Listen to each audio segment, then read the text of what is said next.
In the move against drug trafficking and to commemorate the International Day Against Drug Abuse and Illicit Trafficking, the Customs Preventive Division, Imphal, executed destruction of a substantial quantity of illicit substances yesterday.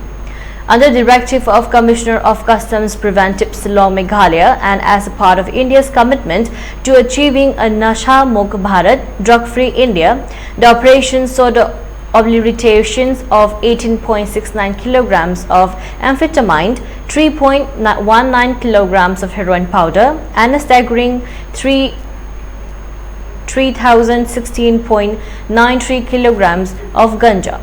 The event took place at a brick field located in Nacho Pathong, Bishnupur district, Manipur.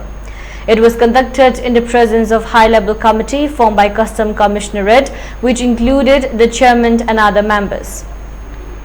Representatives of the Nacho Educational, Social and Development Youth Athletic Club from Nacho Mamang Laikai, Bishnupur, Manipur also bore witness to the destruction.